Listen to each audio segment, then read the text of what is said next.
Hello and welcome to episode 32 of the Not Yet Adults podcast. I, of course, am one of your hosts, Collin Geffrey, joined by the one and only ×3, Eric Zayas. Hey, how's it going? It's going well, Eric. How are you? Pretty good. I just been living life, and I was trying to think of something that rhymes with life, so that would be a cool living life. And what rhymes with life? Oh my god. Strife, I guess? Living life, walking that strife.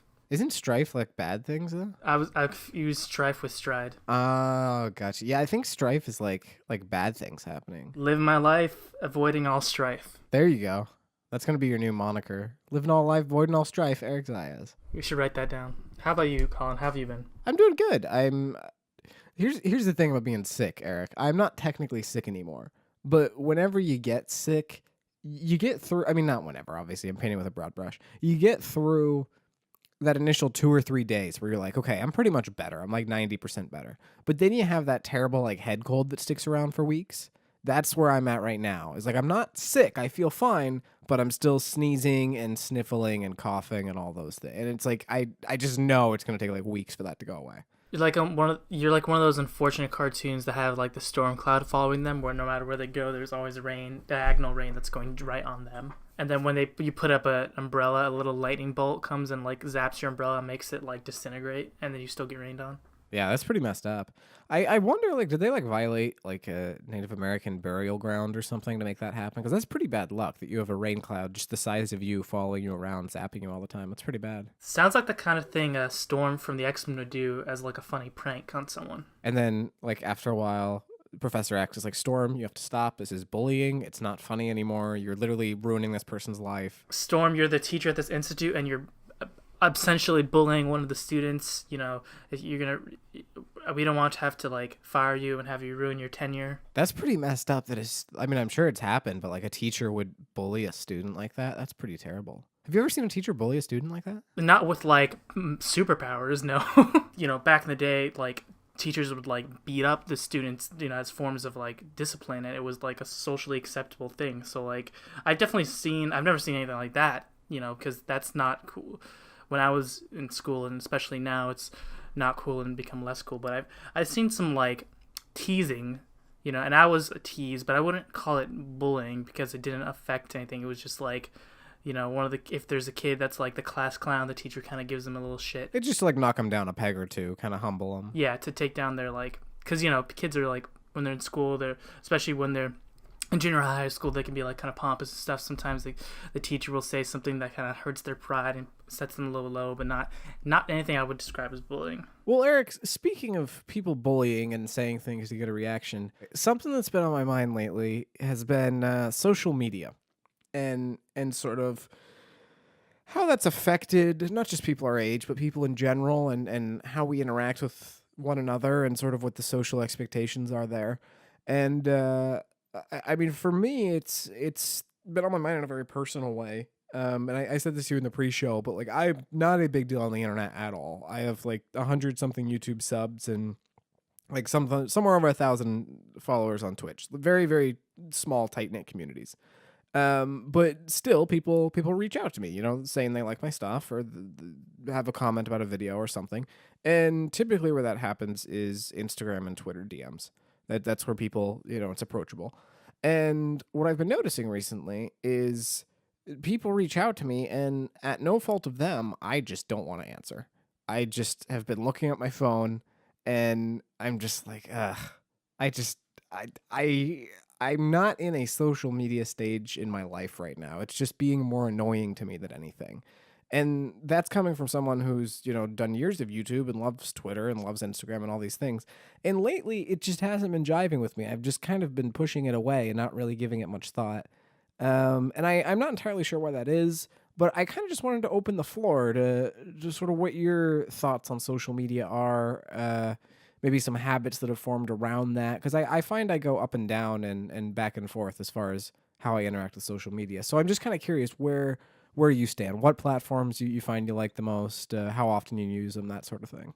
Well, social media for me has been something that is kind of like, I remember being younger and like MySpace was my first experience with social media, and that was like end of elementary school, beginning of junior high, and it was seen as this thing that like everyone seemed to be a part of, everyone my age at least. that was this bonus thing that was just kind of another way to waste time and wasn't really like, adding something. And then over the years, social media has become such a staple of a community that's another way for people to interact with each other in a really huge, engaging way, that now it seems completely necessary now more than ever before. And I feel like people my age who don't have it, or like kind of not fully engaging in every way to socialize. So with me, I don't really like post on social media very often, and because of that, I feel like I'm not, I don't have my finger on the pulse of my generation as much as I could. Like Facebook, I'm a part of, but I barely post. I like really don't ever have any real reason to post. I just kind of use it for the group chat stuff because it has a very convenient group chat kind of way. Instagram, I'll like look at people's pictures. I used to be really into Instagram, but only like in a kind of lurking way. And now I like kind of recently when I graduated college, I deleted my Instagram and created a new one where I'm only following like a handful of people, and I like barely post there. And then Twitter, I created my first Twitter at the end of college, like first ever Twitter, and I posted on it maybe 3 times and then stopped because I still don't get Twitter, and I feel like an old man saying that. But so social media is something I haven't really engaged with as much as I could, and I feel like I'm missing out because of that. It's interesting because things you mentioned specifically about Facebook and Twitter are how I feel about like Facebook and Reddit. So like for me, the way you feel about Twitter is how I feel about Reddit. Of I have an account, there's a few subreddits I follow, but I have a hard. There's something missing there. I just have a hard time getting latching onto it the way a lot of people do. And I don't know if it's just no one's really explained it to me, or I just haven't found the right subreddits or whatever it is. But I just have a hard time really diving into that platform.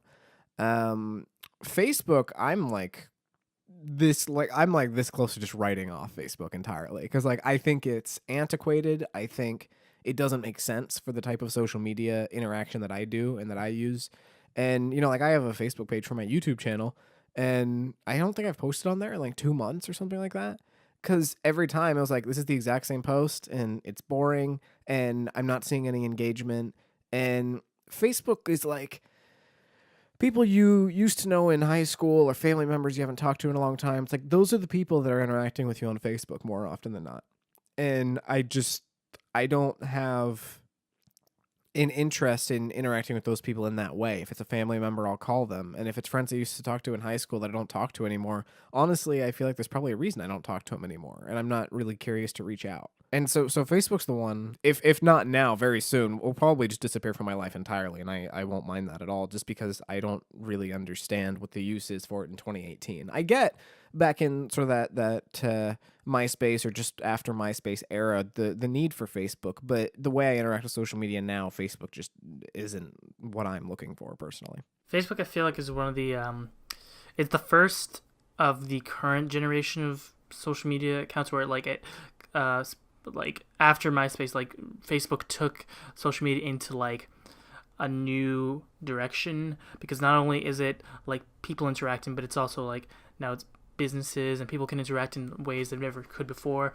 And then since then we have Instagram, we have Twitter, we have like all these other different lesser known social media sites that do what Facebook does but better, and has like less annoying advertisements, and is like better designed. But because Facebook was like the big one, it's still like, I don't know the statistics right now, but I know when I was in school, as part of the communication discipline, social media is a huge part of that. And so we had classes where part of, like, some of the lectures would be about social media. And Facebook is still the most widely used one, or the most popular one, because it was just the biggest thing when it came out. And now that younger people are more interested in other stuff like Snapchat and all these other social media sites, Facebook is still big because it still has, like, not only do young people have it because it's usually their first social media, but like older people using it. It's more, I don't know, I think it's more, maybe it's more easily accessible to a wider audience. I don't know, but I think it's kind of one of the worst social medias. But it's annoying that it's also it's necessary because it's one of the most widely used ones. I often the metaphors and examples I bring up to try and compare things have to do with video games, just because that's one of the lenses I kind of see the world through. But what it reminds me of is when you have a new generation of hardware coming out, like the PlayStation 4, and games are having to be released on the PS4 and PS3 because it's at kind of that cross generation, inevitably those games aren't as good because they have to run on multiple sets of hardware. If you could just optimize for one platform, you could do so much better. But when something has to sort of stay tethered to the old ways and the old hardware, it's automatically slowed down and doesn't perform as well because it has to use something older as kind of a benchmark. And that's sort of how I see Facebook is, it started in like 2004, 2005, initially just for colleges. And yes, it has grown. Yes, they've made great strides. And obviously, financially, the company has been extraordinarily successful. But I feel like it's still tethered to kind of that 2005 way of thinking about social media. And I haven't seen, I'm not going to say any strides, but I haven't seen it make enough strides or big enough strides away from that for me to care about it as a platform. And that's kind of where I'm at with that. Twitter, on the other hand, I love Twitter. I believe in the utility of Twitter.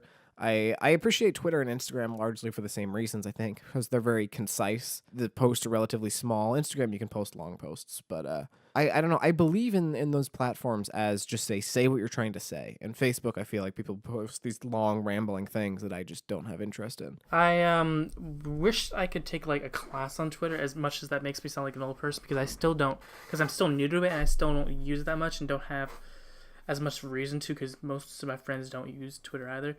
I just still don't get it. Like, I have trouble even just like seeing someone's post and like getting access to the comment section or something. I don't know if I'm clicking the wrong thing, but yeah, I'd really like to like sit down with someone who's used Twitter for a while and like have them explain, okay, here's how you do this, here's what this does, when you click on this is what it means, etc., and so forth. I honestly don't think you're that far off. I think if someone just sat down with you and just took 10 minutes and was like, here's kind of how I use Twitter, I think you'd get there. Because it's not hard. It's not a particularly complicated platform. Like, I think Snapchat's 1,000 times more complicated than Twitter, personally. Okay, Snapchat is like a kind of a gift and a curse in a sense, that the messages disappear, because that allows people to say something that they wouldn't say in other stuff, because they know it's just going to go away. And if it gets screenshotted, then they're immediately notified, and then they can choose how to like deal with that information. But also, it like it disappearing makes like it difficult to like plan stuff with someone. Like I'll be talking to someone, and either I'll click out of the conversation and click back in before finishing it by accident, and I lose everything he said.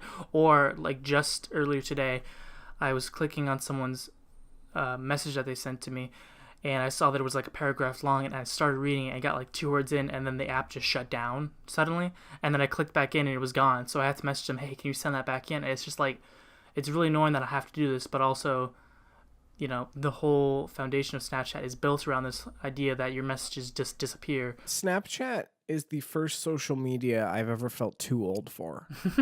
Truly, honestly, like when Snapchat was introduced and my sister was explaining it to me, I had the profound feeling that like I am older than the target demographic for this app.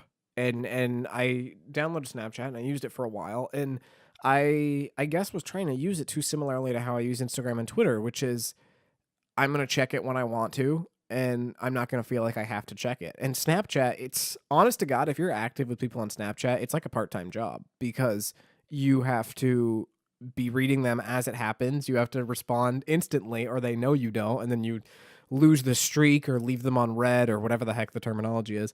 And I was just like, this is just giving me so much anxiety, and I'm not enjoying this at all. And so I deleted Snapchat from my phone. I don't have Snapchat anymore.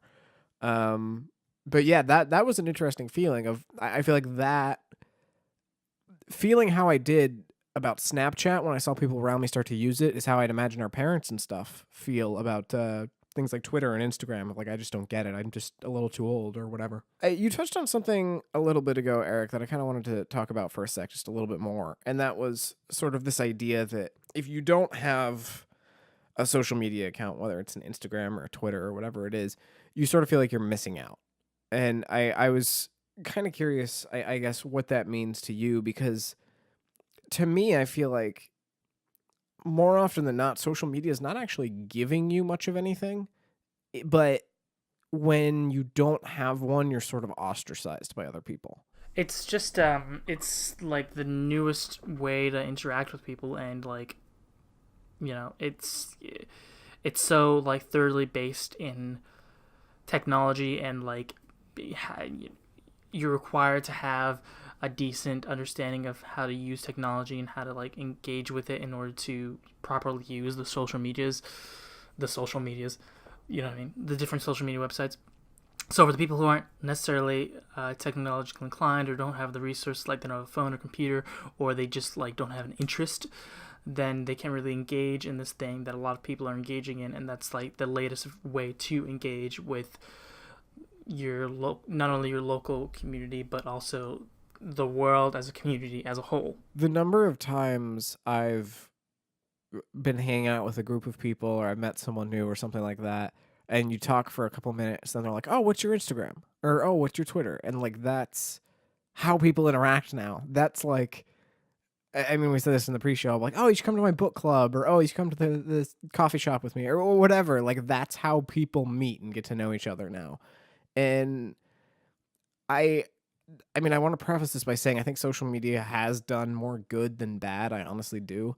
That said, I think that's really dangerous because social media is kind of like it's a very filtered version of reality. Oh, 100%. Yeah, and when you don't really have a basis for who someone is and you're just getting to know them and you look at their Instagram roll and it's all these beautiful filtered shots of the best moments of their life over the last few months, that's extraordinarily dangerous. Because you don't really have a tether to reality for that person yet, and your tether to reality is only the things they want you to see. And I feel like if you read into that and you have enough foresight, then that could tell you even more about that person than like showing or rather interpreting what they show versus what they choose not to show. I feel like says a lot about a person, but that can be really dangerous when you don't have sort of an idea of who that person is yet. I think the biggest like attractive quality of social media is also one of its biggest problems, which is what you're describing. It allows people full control of how other people perceive them, and because of that, they only show an abridged version of themselves rather than an authentic version of themselves, which is really like it gives you an advantage in new social interactions with people, but also it's not real genuine social interaction if it's not, you know, your true self and if you're only seeing an edited version of them. One of my, I think we've talked about her before, not on the show, I think just privately, but one of my favorite people to follow on social media is Dodie Clark. But she, if you look at her Instagram, it's very much has an aesthetic, and they're well shot, interesting, kind of have a certain vibe to them. Pictures on her Instagram post, and then you look at the descriptions of all the posts, and not all of them, but many of them are like several paragraphs of writing. And she's been very outspoken about the fact that she's dealt with mental health, she's dealt with depression and anxiety and depersonalization and all these things. And she'll have a photo that seems like, oh, she hung out with this friend, or oh, she had this to eat today, or whatever, and then we'll type a paragraph or two or three about her mental health or something that happened to her that day or something she's struggling with right then. And I feel like that, I don't want to use the word antiquated, but I feel like that is a harder to find way of social media being used, of people just being very raw and open and honest about their life.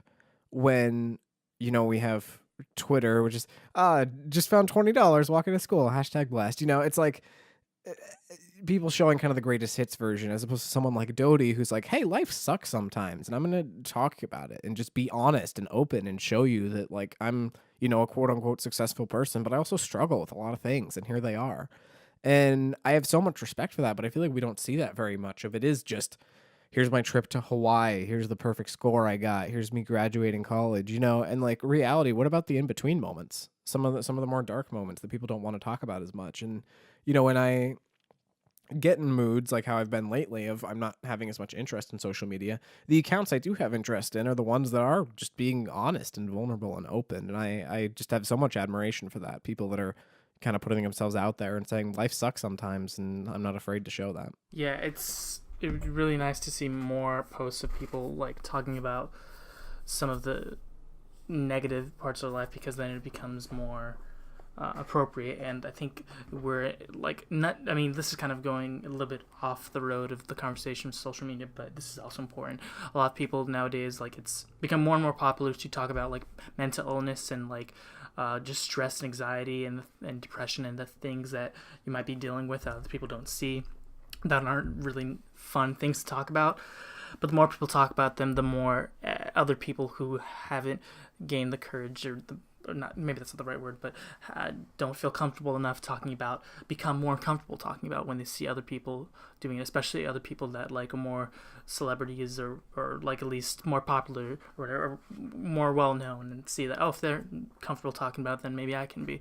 And so I think that's really important, that more and more people talk about things that aren't happy subjects, so that it becomes something everyone can be comfortable doing. Yeah, it's not that like dark evil creature you have to put in the closet and never acknowledge, like get it out there, let's talk about it, let's have a dialogue. And kind of the running joke you and I have is, we keep lists of topics on our phone, and like my list is like 6 or 7 like dark, not morbid, but like hard topics to talk about, a lot of which have to do with mental health.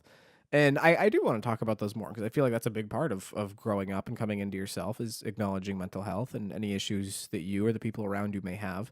But it's really hard to talk about that in a informed way, and maybe that's why a lot of people don't on social media, because they feel like, oh well, I don't have anything to say that hasn't already been said, or I can't talk on that when other people are so clearly struggling more than I am, or whatever it might be.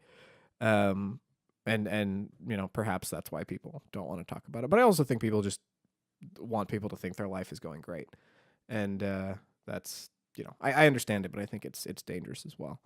Eric, I want to not vent necessarily, but I kind of want to pick your brain about sort of this thing I mentioned earlier about sort of feeling obligated to social media, or sort of feeling like you have this responsibility to reply to people and talk to people and post in places. And I'm curious what your take on that is, because you're someone that obviously has been around social media a lot and all that, but has more or less come into it in the last year or so, really posting and having your own account, especially on like Twitter and Instagram and all that. I was just gonna say, like, I don't know if I mentioned this earlier, but like, as part of the communication major, social media is a big part of it, like more so than any other like discipline, I think, that you can learn about at school. Like, we've had lectures about social media and how to more thoroughly use it.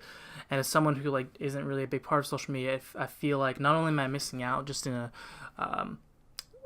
social way, but also I feel like I am not using this tool that's very important to my like discipline.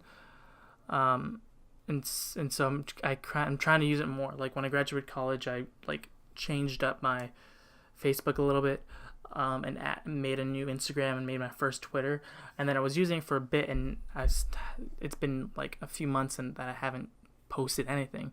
So for me, it's hard to like even get the motivation to post, because I don't feel like I have really much to say, and I don't have much to say about it. I think that's also part of like seeing everyone post like really interesting things, because I don't feel like I'm doing a lot of interesting stuff that's even worth posting. You mentioned kind of not posting as much as you maybe want to, or feeling you don't have anything to post compared to other people.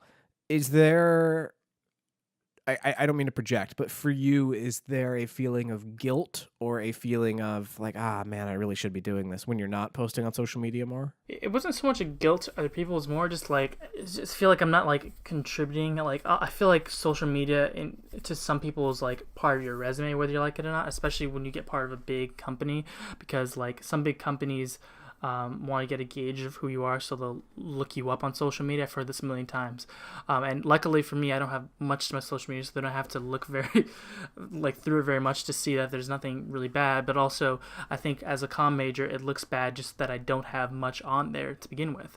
So it's good that I don't, like, you don't have to look through it for a very long time to see that there's nothing like that's troubling about my personality in there. That, I'm not posting any like alt-right stuff or stuff like that, obviously, but it's definitely lacking, which is like a problem for someone who wants to be in marketing and wants to get into like social media marketing, which is a field that I'd be really interested in, but don't have much to show for it as far as experience. Which I think you're absolutely right. I think that is how a lot of employers, particularly in marketing and social media, do look at potential employees.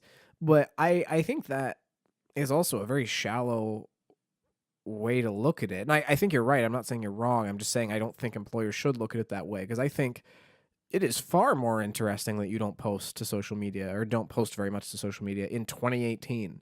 You know, like that is way, you are in a much smaller subset of people that don't post very much to social media, as opposed to all the people that do. And so, to dive into your answer as to, why do you not post as much? Is it because you want to be more in the moment? Is it because you lurk more? Is it because, you don't feel like you have anything to say? I feel like that's far more interesting than someone who tweets 5 times a day. 25 times a day is a bit much. That is a bit. And I mean, at the end of the day, the market will dictate. If people, care about what you have to say, then you can talk until they don't care anymore. And if that's 5 or 20 or 100 times a day, then that's great. Yeah, I don't know. I just, lately, especially, like, I mentioned this earlier, but like people DM me on Instagram asking about a YouTube video, or on Twitter asking about a project or something. And it's not that I don't care about those people. I do, and I appreciate them engaging with our stuff, but I just feel like when you make content online, whether it's a podcast or gaming videos or whatever, there is like this sort of level of like, you always have to be on. It's like you always have to stay engaged with doing that to a certain extent. And lately I've just kind of been like, I just need to focus on other things, man. This isn't healthy for me to feel like I'm always obligated to respond to people, or always obligated to put up videos, or whatever it may be. I feel like sometimes you just have to take a step back and say, is this really healthy for me? And that's the hard thing with social media, is it's very much an addiction for a lot of people. Like, how messed up is it that in like a day, sometimes like within a 5-minute period, I'll check Twitter, read everything there, check Instagram, do that, and then check Twitter again and be like, I was here 2 minutes ago. Why am I here again? But it's like a addiction, you just do it without thinking about it. And yeah, I don't know. I'm not sure if I really have a clear-cut point with that or anything, but I feel like it's just lately I've been trying to acknowledge kind of the importance of unplugging and just kind of stepping away from that sometimes. Yeah, I think if there's a takeaway from this discussion, it's that for the people out there who use social media kind of religiously, it's important to take breaks from anything. Like, even if you, everything is okay in moderation. And I think that entertainment and like social interaction stuff is a part of that. Like, if you play video games a lot, if you listen to music, if you watch TV all the time, like, take a break and like get away from it, do something else. You don't even have to do another entertainment thing. Just like, decompress and get away from it for a bit, and I think you'll come back to it even better than before. And like, it's just nice to get away from stuff. Yeah, absolutely. And especially with, social media that is both literally and figuratively so heavily filtered, it can be very dangerous if that's the only way you're interacting with people, or the only way you're viewing the world. I mean, it's a very sensationalized way of viewing things. And you have to remember there are the in-between moments, It's not just the greatest hits, or it's not just the beautiful shots of what you're reading that day. There's a lot more people's lives than that. Not all sunshine and rainbows. It's not all sunshine and rainbows. It is sometimes, and that's great. And it's cool to acknowledge those moments, but it's important to remember that there's moments in between those two. For our generation in particular, that can be a hard thing to remember sometimes, is, there's more to life than what's on people's Twitter and Instagram feed. Well, Eric, I feel like we kind of meandered with this one, but that's honest. That's kind of what the show is. We do that every episode, I feel like. Yeah, I mean, I honestly think I enjoy our episodes where we take a little bit of a walk more than the ones where we're very like on script and just not script, obviously, because it's not a scripted show, but where we're very much just on point and we follow a specific itinerary. I like when we get a little bit lost along the way. Well, folks, let us know how you feel about social media. Is there a platform you like? Is there a platform you hate? Is there times where you feel like you just have to unplug from it all? We would love to hear about it. So send us comments or messages, and we'll get back to them when we feel like we want to, because that's how social media works sometimes. Which may be never. Hopefully it won't be never. No, it'll be some point. I will say I feel better about, and maybe that's because we don't really get many messages or comments for this podcast, but I feel better about interacting with stuff for this podcast on social media than I do my personal stuff. And maybe that's because I'm working with someone else, or just because it's a podcast, so it's a little bit more of like a one-sided conversation. I don't know. I'm not sure what it is there, but I will say, like, using social media for not yet adults stresses me out way less than social media for anything else. I'm not sure why that is, but it's kind of a fun anecdote. So anyways, folks, this has been episode 32 of the Not Yet Adults podcast. Remember, you can get the podcast every Monday and Friday at 9 a.m. Pacific time on YouTube, SoundCloud, Google Podcast, Apple Podcast, Stitcher, and all sorts of podcast services. We're also across the social media, wink, wink, nudge, nudge, fields on Twitter, Instagram, and Facebook at Not Yet Adults, as well as on our own subreddit, r/Not Yet Adults, which you should check out if you have the time. And if you don't have the time, that's okay, because that's healthy, and you should have other interests too. We are also on iTunes and Apple Podcasts. So if you're on iOS, head on over there, give us a rating and review. It takes just a couple minutes out of your day, and it really helps us, because that's how a lot of people listen to the podcast, and your rating and review will help even more people see this podcast that we work pretty hard on. We will be back on Monday at 9 a.m. Pacific time talking about something new, and we're very much looking forward to it. So thanks for listening. And until next time, this has been Not Yet Adults. Bye-bye.